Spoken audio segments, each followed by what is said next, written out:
They say it takes money to make money. But what if you don't have money? Hi everyone, I'm Rushab Kamdar, and today we're going to answer a question I get all the time. And that's, how do I start a business if I don't have money?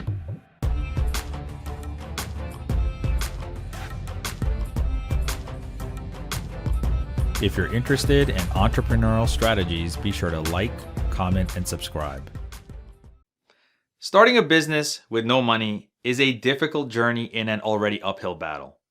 But I get it. You have a dream and you want to take that leap.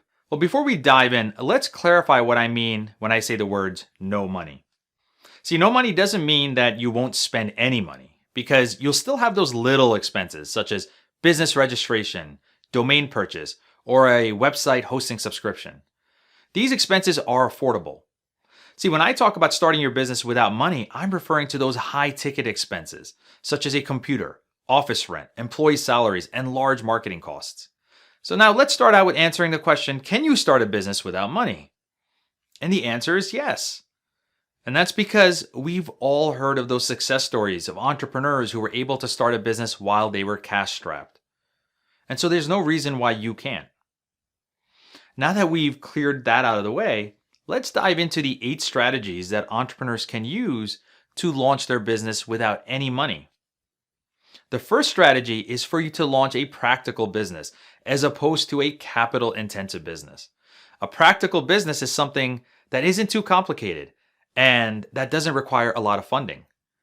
For example, consulting, coaching, digital marketing, and copywriting are all types of businesses that can be launched with minimal capital investment. The second strategy is what I call wearing multiple hats. As a new entrepreneur, you will not be able to hire a large team, and so you will be left doing majority of the tasks. That means you will have to either learn how to do those tasks yourselves, or you will have to hire a freelancer. Number 3, I call this strategy research, research, research. I've seen it so many times that entrepreneurs start a business without ever understanding if there is a market demand or a market fit for their product. So take your time, learn the industry, identify the problem that you can solve, and make sure there are customers who will pay you for your product or service. This way, your research will ensure that you can start your business without breaking the bank. The fourth strategy is to explore those free and cheap options that are out there.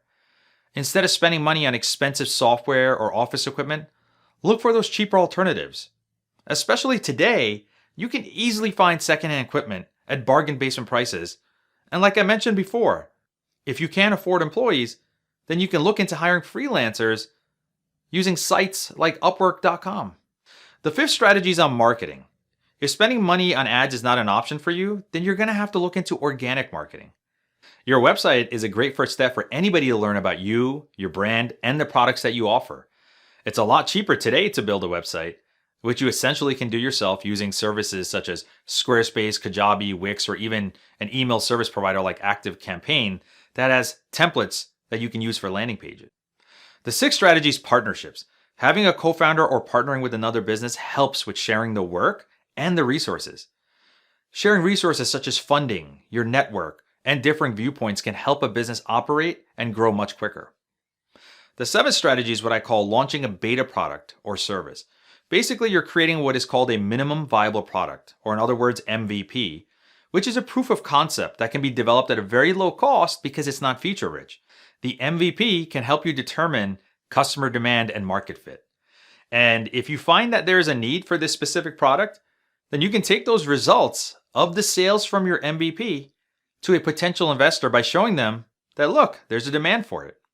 Finally, the eighth strategy to start a business without money is actually to find the easiest way for some startup money. And you can do this by going to friends and family because they are the closest to you, and therefore the chances of you receiving a loan or an investment from them is much higher than going to an investor.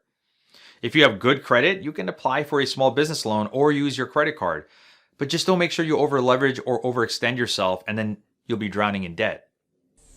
So yes, it's possible to start a business without money as long as you're committed, and if you're making those well-informed decisions, then you'll be fine.